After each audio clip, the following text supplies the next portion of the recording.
बिस्मिल्लाहिर्रहमानिर्रहीम। अस्सलाम वालेकुम मोहतरम नाज़रीन और सामीन। आप देख रहे हैं यूट्यूब चैनल मदावा क्लिनिक। मैं हूं आपका होस्ट डॉक्टर हनीफ मलिक। तिब्बी मेडिकल से रिलेटेड वीडियोज़ आप इस पर देखते हैं और आप लोगों के मैसेज से या आप लोगों की कमेंट्स से महसूस होता है कि आप लोगों को इससे काफ़ी फ़ायदा हो रहा है। इस चैनल से बेशुमार लोग जो है फ़ायदा उठा रहे हैं और हमारे साथ रब्ता करते हैं, हमारी हौसला अफजाई करते हैं। इसके लिए आपका बहुत शुक्रिया।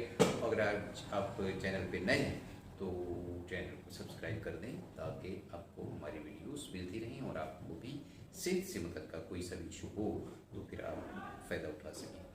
आज जो जिस बीमारी की मैं बात कर रहा हूँ वो ऐसी बीमारी है जो हर शख्स को लगती है, बचपन से लेकर बच्चे से लेकर बूढ़े तक, और पूरी ज़िंदगी इंसान इसका शिकार रहता है। बच्चा हो, जवान हो, बूढ़ा हो, औरत हो, मर्द हो, कोई सभी हो, वो इस मर्ज़ का शिकार ज़रूर होता है।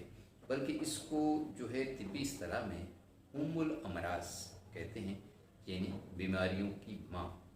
अब जाहिर है जब माँ होगी तो फिर आगे उसकी प्रोडक्शन भी होगी, उसकी नस्ल भी बढ़ेगी। तो ये बीमारियों की माँ है जिस बीमारी को मैं बताने लगा हूँ।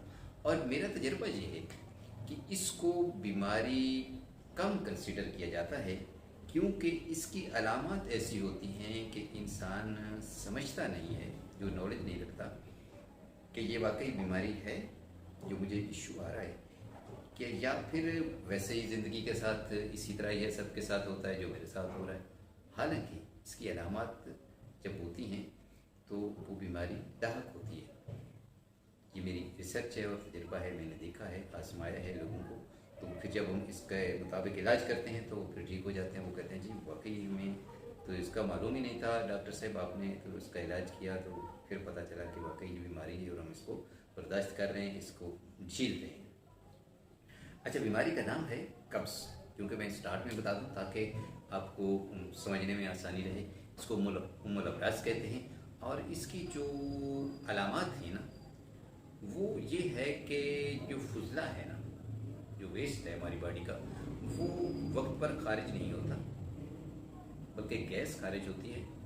और इसके लिए ये होता है कि एक अलामत तो ये है कि रफ़ा हजत के वक्त ज़्यादा देर लगती है, फ़ौरन जो है नहीं इसका खलासी होती है। दूसरे नंबर पर यह कि खुश्क स्याही मायल और ताफन आवर जो है मवाद निकलता है, मिजाज में चिड़चिड़ापन आ जाता है, सरदर्द महसूस होता है, पेट में गैस का एहसास होता है, हाफजा और नज़र कमज़ोर हो जाता है, दिल धड़कता है और रंगत जो है जर्दी मायल यानी पीले रंग का जो है पीला रंग आप अपने आप महसूस करते हैं। खून की कमी वो इस वजह से कि आप जो कुछ खा रहे होते हैं क्योंकि प्रॉपरली वो नहीं हो रहा होता डाइजेस्ट, फिर उससे खून नहीं बन रहा होता तो फिर आप कमज़ोर होते हैं। अब देखें ये जो अलामत है ना तो बिल्कुल माइनर सी हैं। अगर ये अलामत लाक हो जाती हैं तो इंसान इसको बर्दाश्त किया रखता है, लेकिन आहिस्ता आहिस्ता आहिस्ता आहिस्ता ये बढ़ता जाता है। बंदा इसको अपनी रूटीन में समझता है और फिर जो है एक वक्त ऐसा आता है कि इसकी जो कॉम्प्लिकेशंस हैं ना, जिससे मैंने बताया कि उम्मुल अमराज बीमारियों के मायने। अच्छा, इसका पहला तो ये होता है कि बवासीर का ख़तरा होता है, बवासीर हो जाती है, फिर उसको पता चलता है कि यार वो इसका मतलब है बीमार था।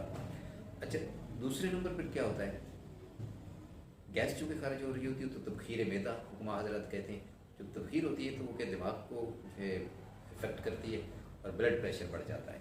अच्छा, जब ब्लड प्रेशर बढ़ जाता है तो बंदा जो है ना उसके अंदर एक बीमारी का खौफ पैदा हो जाता है कि उनकी टेंशन उसको होती है कि मैं बीमार हो यार क्या है, बड़ी यानी कि तकलीफ दे वो फीलिंग्स उसको होती हैं। अच्छा, फिर क्या होता है कि वो जो है इलाज करवाता है, ब्लड प्रेशर की गोली खानी शुरू कर देता है और हर वक्त जब भी किसी डॉक्टर के पास जाए, किसी मेडिकल स्टोर वाले के पास या किसी के पास भी कोई अगर उसको कोई मिलता है कि जी मैं डॉक्टर हूँ, जब अस्पताल में लगा हूँ या दवा शिफा खाने में काम करता हूँ, तो उसे पूछना शुरू कर देते कि यार ब्लड प्रेशर की कोई दवाई है, कोई इलाज है, तो वो अपनी समझ के मुताबिक बता देता है। फिर हर जगह से ब्लड प्रेशर चेक करवाता रहता है, यानी कि उसके अंदर एक खौफ, एक वहम सा बैठ जाता है और ये जो अलामत है उसकी बीमारी को और ज़्यादा बढ़ाती है। क्यों कि हर शख्स जो है ब्लड प्रेशर का माहिर तो होता नहीं है, कोई क्वालिफाइड होता है, कोई नहीं होता, कोई इसको समझता है, कोई एक्सपर्ट है, स्पेशलिस्ट है, कोई नहीं। तो फिर उसकी सुनी सुनाई जो है बातें, और कोई कहता है ये मैंने गोली खाई, आप ये खाओ, कोई कहता है ये गोली। हमारे पाकिस्तान में, बल्कि हमारे माशरे में ये बहुत बड़ा अलमिया है कि मैं अगर किसी कोई मुझे दवाई से आराम आया तो मैं उसको रिकमेंड कर देता हूँ, ठीक है, मुफ्त में मशवरा दे देता हूँ। अब किस किस का मशवरा मानेंगे आप? जितने मुँह उतनी बातें। एक से मशवरा पूछेंगे, वो एक गोली बताएगा, दूसरे से पूछेंगे, दूसरी बताएगा, तीसरे से पूछेंगे, हिकमत की बताएगा, चौथे से पूछेंगे, होम्योपैथिक बताएगा, कोई आपको पंक्चर बताएगा, फिजियोथेरापी बताएगा, कुछ ना कुछ बताएगा। अच्छा, उसके बाद क्या होता है कि कब्ज़ होती है तो चूँकि फाजल फुजला प्रॉपरली खारिज नहीं हो रहा होता, तो अंदर जहरीला मवाद पैदा होना शुरू हो जाता है, जहर पैदा होना शुरू हो जाता है। चूँकि फिर बता दूँ कि उम्मुल अबराज़ है, तो इससे कितनी ही बीमारियाँ ये जन्म लेंगी। इससे प्रोडक्शन बीमारियों की होगी, खून की खराबी, जिगर का खून का न बनना, रंगत की पीली होना, यरकान हो जाना, बवासीर हो जाना, ब्लड प्रेशर का हो जाना, दिमागी कमज़ोरी हो जाना, नज़र की कमज़ोरी हो जाना, और फिर इंसान को जो है कि खौफ बैठ जाता है। क्योंकि खौफ तो उसको पहले ही होता है, गैस दिमाग को चढ़ रहा होता है, तो फिर जब सोता है तो उसको जो है डरावने ख्वाब आते हैं। ऐसा लगता है कि उसके सीने पे कोई चीज़ सवार है, और वो अचानक उठ बैठता है, डर जाता है, और या तो उसे कोई ऐसा लगता है कि मुझे कोई दबोच रहा है, तो वो चीख मार के उठता है।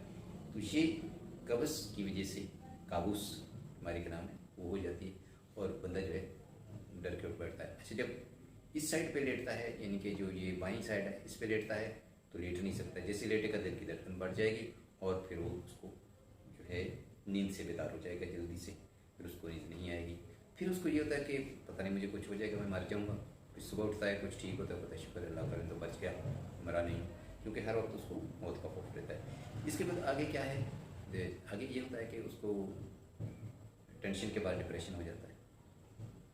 अच्छा, डिप्रेशन जब बढ़ता है तो फिर एनजाइटी हो जाता है, यानी उसको पेन अटैक, दौरे पड़ने शुरू हो जाते हैं इस तरह के।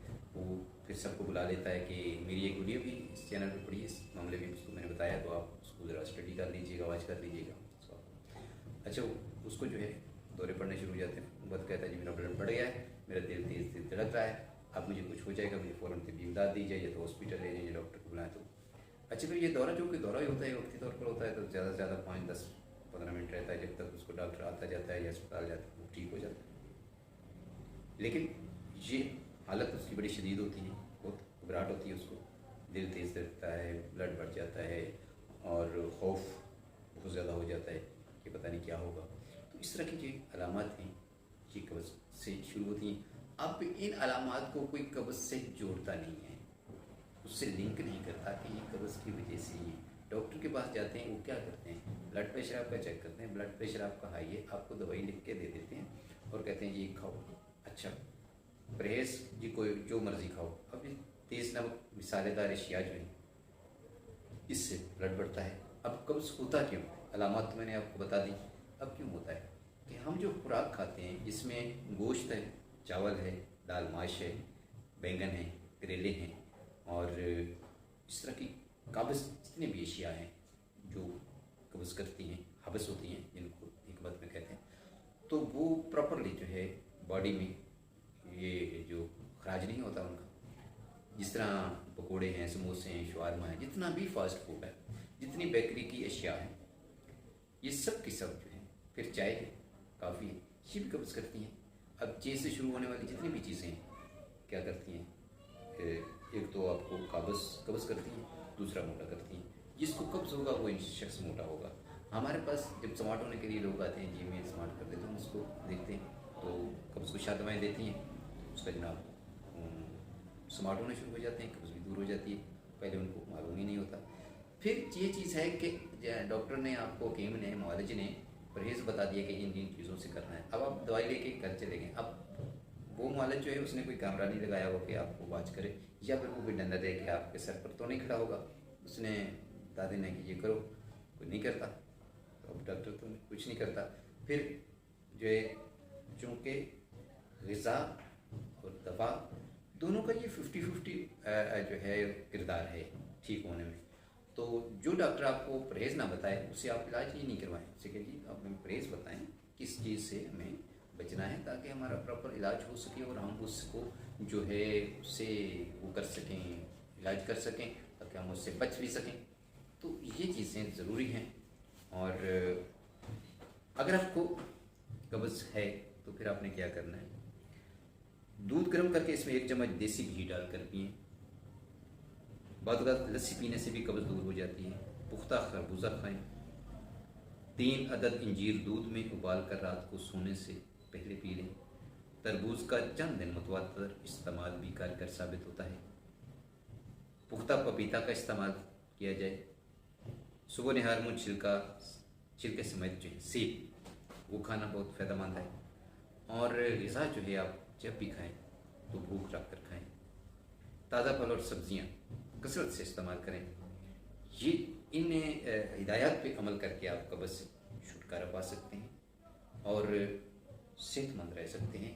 ज़रूरी नहीं है कि आप डॉक्टर के पास जाएं, दवाएं खाएं। दवाओं के फिर आगे मुसर असरात भी होती हैं और फिर ये दवाएं जो हैं लॉन्ग टर्म खानी पड़ती हैं। चीनी ज़्यादा देर तक अगर इस्तेमाल करते हैं तो फिर फ़ायदा होता है। इस कब्ज़ की दवा में ब्लड प्रेशर की दवा भी होती है, तकबीर की भी होती है, फिर कब्ज़ कुशा जो है वो साथ होती हैं, हाजमे की भी होती हैं। इस तरह ये पूरा एक मजमुआ बन जाता है मेडिसिन का जो आपको इस्तेमाल कंटिन्यू करना पड़ता है। तो फिर आप सेहतयाब होते हैं। अगली वीडियो किसी नए मौजू के साथ दोबारा हाजिर होना। तब तक इजाज़त दीजिए। अल्लाह हाफ़िज़।